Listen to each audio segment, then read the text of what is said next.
nothing worse could be said about a male friend than Billy likes Susie. And to reinforce this division, there was a foul contagion, cooties if I recall correctly, that you would get if you touched a girl. Now, it's all quite humorous now, but I imagine a fair amount of pain was inflicted on 6- and 7-year-old boys and girls. You know, divisions are real. But the name-calling that you can hear on cable TV and on talk radio, I'm not sure it's really all that different from that my friends and I engaged in as little boys. The labels are different. Liberal, right-wing, socialist, racist. And the labels are applied sometimes with as little concern or thought for the other as a little boy laughing at a girl and her cooties. You know, divisions are nothing new. The Bible has many examples. Just in the New Testament, we find divisions. There are Samaritans who most of the Jews despise. And we learned that people from Galilee were generally thought of as dumb hicks. There are, of course, divisions between rich and poor that figure prominently in Jesus' teachings. And some of you know that the Pharisees and the Sadducees did not get along at all. Women were second-class citizens. They could not testify in court. They were generally the property of men. Slavery was common, though not a racially based slavery. And for the very first Christians who thought of themselves as Jewish, the division to end all divisions was Jew and Gentile. This was the ultimate us versus them.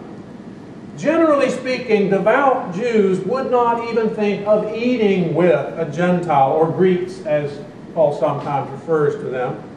Gentiles were unclean. Something that I have a vague familiarity with from my own growing up in the South. This was pretty much gone by my day, but I did know a couple of people who simply would not allow a black person to use their utensils, their plates, or their cups. If they had an African American who worked around the house, they might provide a can or a mason jar that person could use to drink from. And if someone who didn't know any better got a glass from the kitchen for this person, that glass might well get thrown away. Now, the Apostle Paul is familiar with similar divisions in his own day. He never said they didn't exist, and he knows that they make differences in people's lives, that they affect people and the way they live. But he says that when we are in Christ, these differences don't much matter anymore. There is no longer Jew or Greek. There is no longer slave or free. There is no longer male or female, for all of you are one in Christ Jesus. Now, clearly, Paul does not mean that he can no longer tell the boys from the girls, or the Jews from the Goyim. But he does mean that those differences are no longer boundary makers. They no longer constitute us and them. For Paul, the in Christ of Christian life trumps all those other differences, making diverse and seemingly incompatible people one. And you can tell that just by looking at pretty much any church congregation, can't you? The divisions of the world around us don't make their way into congregations. Divisions of race and class and income and so forth and so on aren't visible inside the church. You know, a couple of weeks ago, at this church's the session meeting. That's the church governing board of this congregation.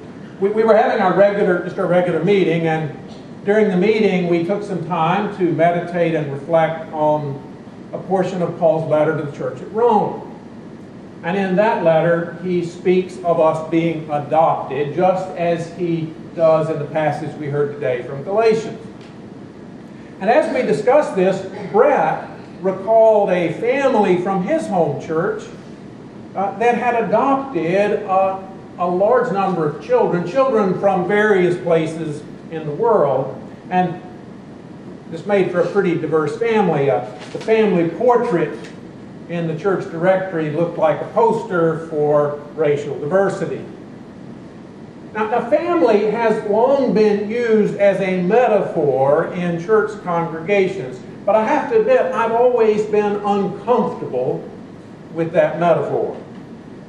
For all the good connotations that go with family, there are some real problems when churches act like them.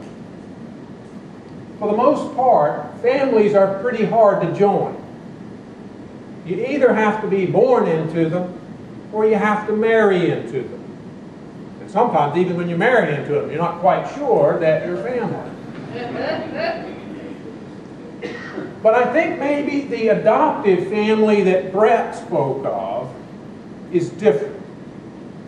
Just look at its diversity and you know that the boundaries are all different. It has drawn in all sorts of different kinds of folk in order to share the wonders of family with those who by definition, at least biological definition, are not family. And I think this sort of metaphor is much more what Paul has in mind. A very different sort of family where peoples of different races, cultures, backgrounds, and classes are all one, are all brothers and sisters. You know, we live in a world that sometimes seems hell-bent on letting its differences and its divisions destroy it.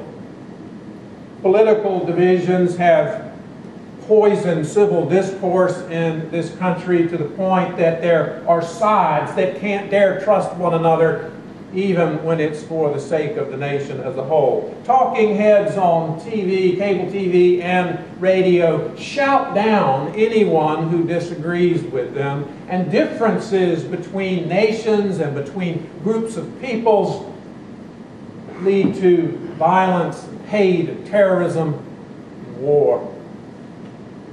The shootings at a Holocaust museum, to shootings at an Army recruitment center, to the murder of an abortion doctor.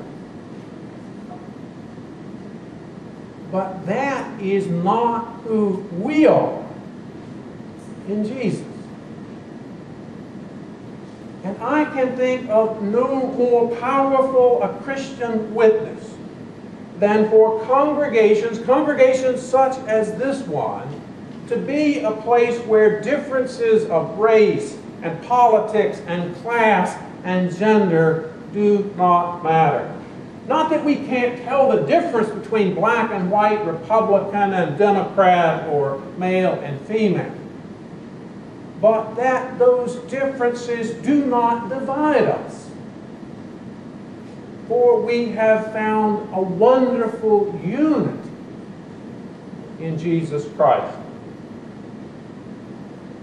There is no longer Jew or Greek, male or female, black or white, straight or gay, rich or poor, young or old, immigrant or native. For all of us are one in Christ Jesus. Thanks be to God.